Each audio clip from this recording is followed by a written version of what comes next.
1900 up until the 1920s, when there were 1,400 amusement parks in this country. And as Barbara mentioned before, the end of the trolley lines, the end of the steamships, bringing them up the Hudson Valley to amusement parks, automobiles, pollution, depression, World War I. After, even before the Depression, World War I, 1,400 parks shrunk down to about 350 by 1930, just to give you an idea. And of course, the fire issue. So there were so many variables in the closing of these parks. And of course, competition from the almighty Coney Island. Starlight Park in the Bronx. It began in 1918. A really exceptional story because it didn't begin like most amusement parks.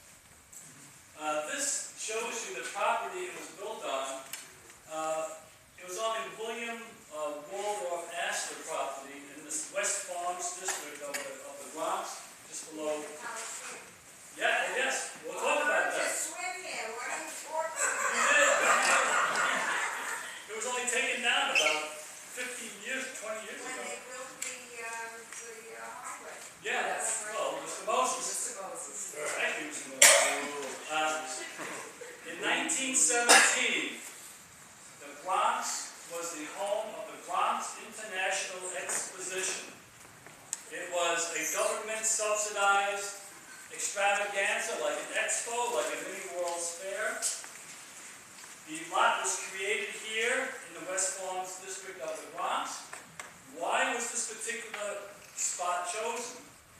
Number one, because Astor donated the land. And part of the reason why he donated the land is that he wanted the area around it to develop. It was this pretty much barren area back then. They were hoping that real estate would spread out from the exposition. The second reason they built it was to exhibit international trade and innovations in business from countries all around the world. Third, it was also celebrating the 300th anniversary of the Bronx's first settlement.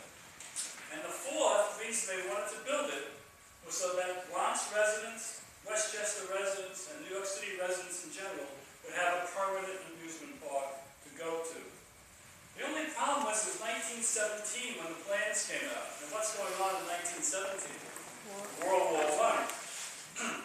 100 buildings were planned for the exposition, including 18 major exhibits, major halls. I haven't been able to figure out exactly how many made it because the government stepped in and they had issues with certain Latin American countries and certain European countries who are not exactly on a friendly basis with us because of the things that were happening around the world. Some of those buildings were never built, and some of them were scaled back. So the exposition was never quite what it was planned to be. Also, as part of the exposition was an amusement factor to it. A gigantic swimming pool, a gigantic roller coaster, you'll see those in a few moments. But in 1918 it did open up. It became very popular, but as the year wound on, they realized that the amusements were taking on a lot more of the favor of the people than was the exposition itself. And by the end of the year, it was considered a financial success, but an aesthetic failure in terms of the exposition. So by the second year, there's another poster of the exposition. So by the second year, it was renamed. It was called the Bronx Exposition Amusement Park. More rides were brought in. More amusements were brought in to entertain the folks. And the exposition had pretty much had it already. The biggest building of all was the only one to retain, the exhibition hall. And that was subdivided into a dance hall on one side and a skating rink on the other side. All this beautiful architecture, Spanish, Italian, and Oriental architecture was just basically wasted on now amusement rides going in. And here's another shot of the location. Here's the Bronx River. So the amusement park, by the end of 1919, was was not even anymore the Bronx Exposition Amusement Park. It was renamed the Starlight Amusement Park. And that was the only focus starting in 1920, strictly an amusement park. It hugged the Bronx River. Up here was DeVoe Avenue and 177th Street where the trains would come, drop people off up in this area. You had your rails down here. And over here, eventually was built an outdoor athletic stadium and performance stadium called Starlight Park. It had various names, Starlight Park Theater, Starlight Park Stadium. And here you see some of the rides that were there and some of the attractions that were there. The Court of Honor was part of the exposition, that name there. The Forest Inn was vaudeville, dance hall, restaurant. I have a list of the names of the rides there by 1922 if you're interested. Want to hear some of these names of the rides? And just a moment, I'll find that. At its height, it had 45 major ride attractions and 150 concessionaires in addition to the rides. So it was a pretty decent sized amusement park. Of course, I won't be able to find it. Here are some of the rides. The Witching Waves, the Frolic, the Airplane Railways, the U-Boat Garden, Underground Chinatown, the Venetian Canals, which was a dark ride. You went in a dark tunnel in a boat and you rode around Venice very nicely. The Whip, the Bug House, the Nonsense House, the Tub Race Water Ride, the Whirlpool Ride. It had the Human Laundry. Now, the Human Laundry, you better have a bathing suit because you went inside of the structure, which literally gave you a bath and laundered you. The soap bubbles, and you'd be whisked around on a slide, and you'd be rinsed off, and you'd go down another big slide. And then at the very end, a big fan would blow you right off. It's just like a car wash. And there's some of the parks where they have the same thing, then they would blow confetti at you at the end of the There was also the Hereafter, which was another dark ride. Now the Hereafter, you would go in a dark tunnel in a boat, and you would see what life was like after you passed away. We went through grottos and all kinds of illusions, and very spooky from what some people reported. There were vaudeville acts, ball fields, and all types of other things as well. The first Ferris wheel that comes, an interesting one, was called the Big Eli.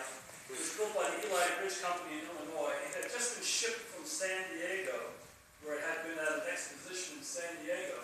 And the curious thing about this, and maybe you can figure this out, the curious thing about this Ferris wheel was that it had 12 cars. Each one had the name of one of the original colonies on it. There's New York, Virginia. But can you tell me which one was missing? And we can't figure it out because 2 of the cars are obscured. So there was all the 13 colonies apparently minus 1. I don't know which is the particular one that was X'd out. 13. Huh? Maybe it was 13. They combined the North and South Carolina. Right? North Carolina. Actually, this Ferris wheel was redesigned years later. They took away those designations. Now here's an interesting thing that came to the park.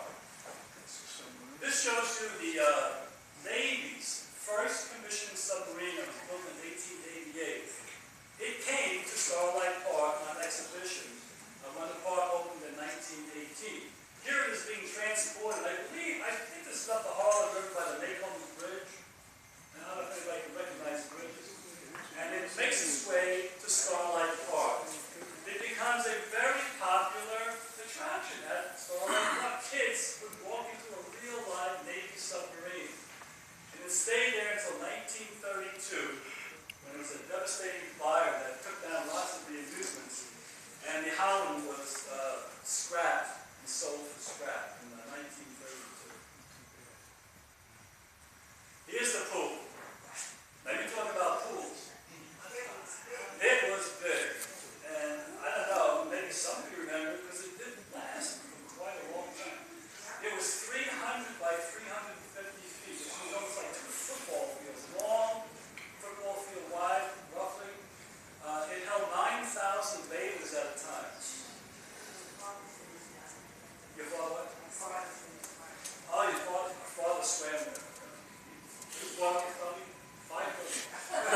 Oh,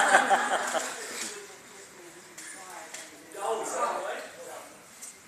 The band was Spanish architectural style. It was a wave pool, and it also had a beach. Imagine that, a nice beach in the Bronx. It was 50 by 55 feet the beach, and all the sand was trucked in from the Rockaways. This was one of the meeting points for young people in the Bronx for years and years and years. The Starlight swimming pool and the Starlight roller coaster were symbolic of young people hanging out, meeting each other, having a good time for the day. The roller coaster was quite nice. It was adorned with the sign, which later came down. It was built by L.A. Thompson, who was one of the great designers and engineers of scenic railways and roller coasters in the history of amusement park. Lots of trouble though with the pool. Not that it became the inkwell. They claimed it was filtered, which it probably was. But there were many deaths in the pool. A series of deaths over the years. People getting caught in the people getting caught in the waves and some of the filtering devices and all kinds of people just drowning, period. It was just like bizarre. Well, here's a little cheesecake for you. This, I got this picture actually off the internet. Well, maybe the Library of Congress. Library of Congress. And actually, when on the internet, and for some reason, I actually found out who this woman was. Her name was Eleanor Tierney, and she was a Broadway showgirl who came out to hang out, I guess, lived in the Bronx or nearby. And she married a very wealthy man, a banker, and then moved up to Larchmont. End of story. But at least we had a name for her, where she came from, and but somebody commented in that same post on the internet, she had hairy legs. So I got the magnifying glass out, and sure enough, yeah, she hadn't gotten a shave of it. Here's another photo. 9,000. 9,000. And here you see probably 5,000 to 6,000 a year. I don't know when this was. This is a picture we actually dug up some college in Texas. Get to college. And there was also a glass, I think it was a glass negative, so these are really good photos. Once again, showing you the roller coaster and the bathhouses. Yeah, the name is gone there. I don't know. I was never able to figure out what happened to the Starlight Park name up there. The amusements were going well in the 1920s. They were added to each year. You get into the late 1920s, things start to happen in Starlight Park too. There's a bit of crime going on. There was actually a big crime there when a group of thugs came in with guns, went into the park and robbed all of the bathhouses while the bathers were in it. They were chased by armed guards and gunfire was exchanged. Somebody got wounded. They were eventually caught and arrested. Just symbolic of the times.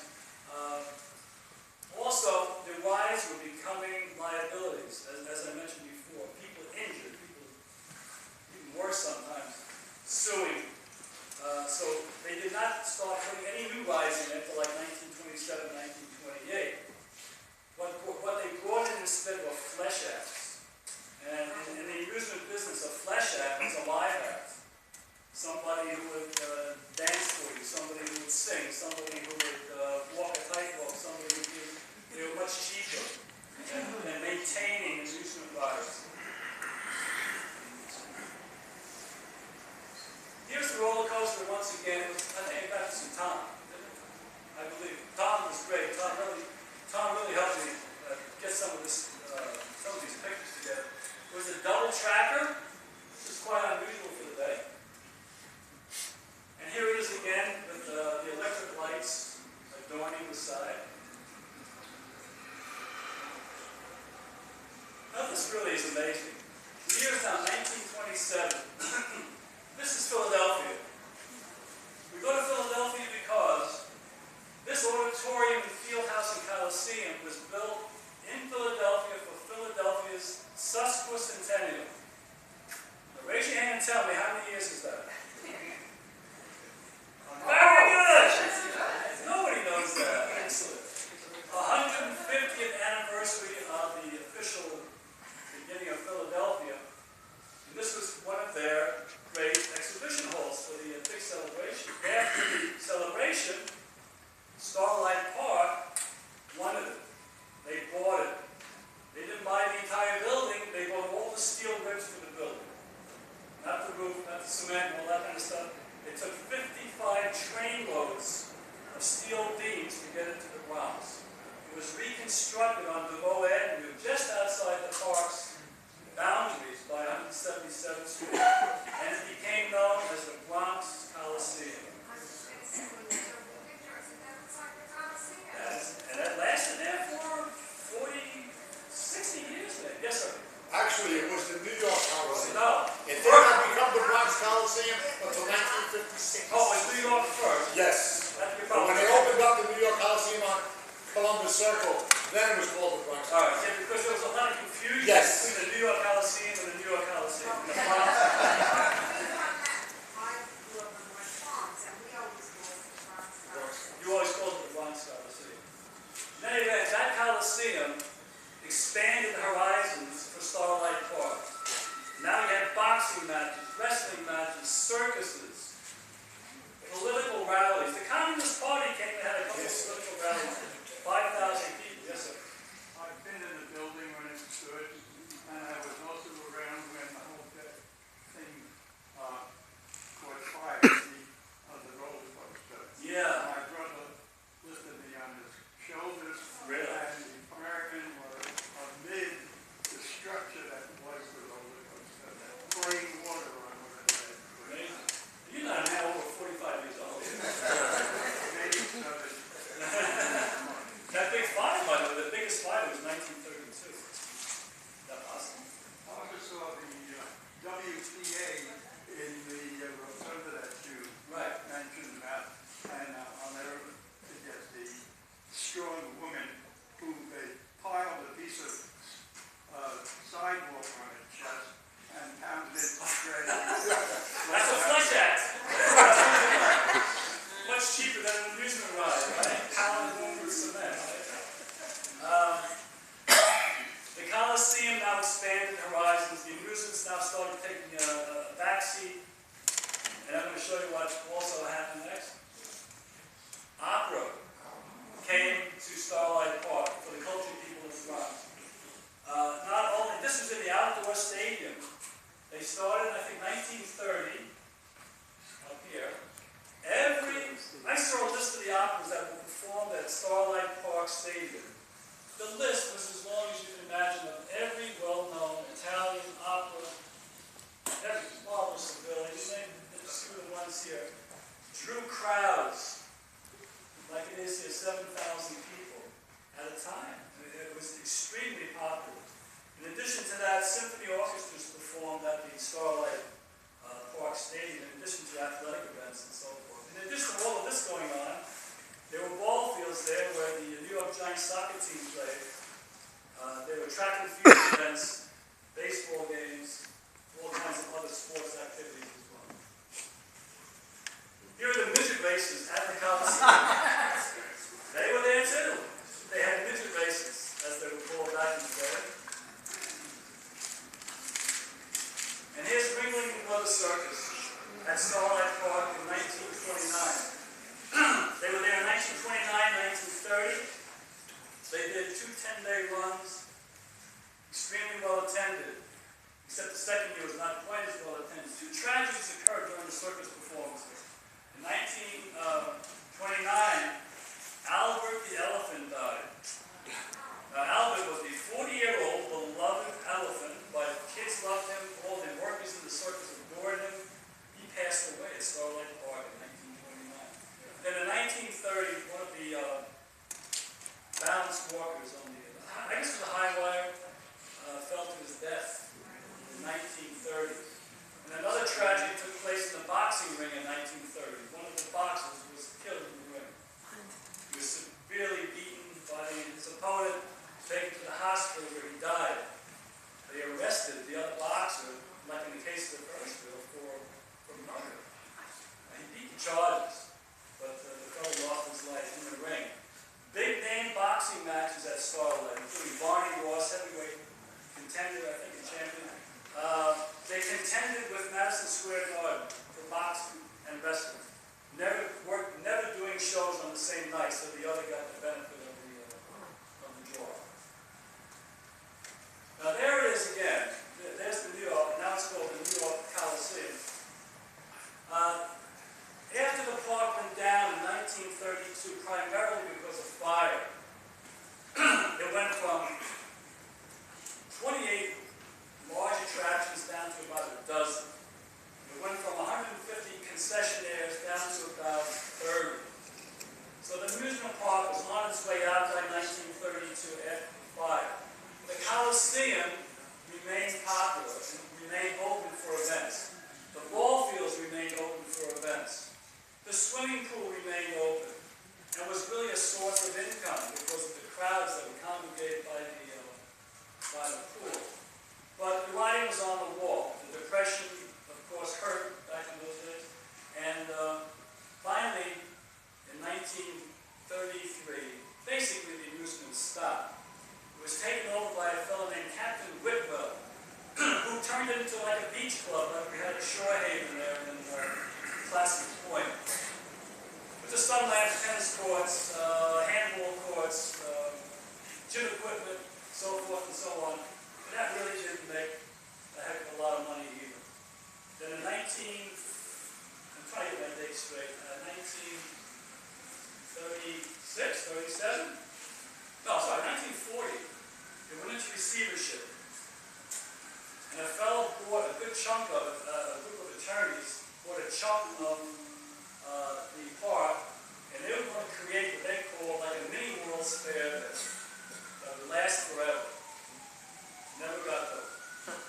That was 1940. After 1940, just the athletic fields and the pool going. Finally, when Robert Moses came along, 1948, Bronx, Cross Bronx Expressway. Well, today, there is a Starlight Park, right?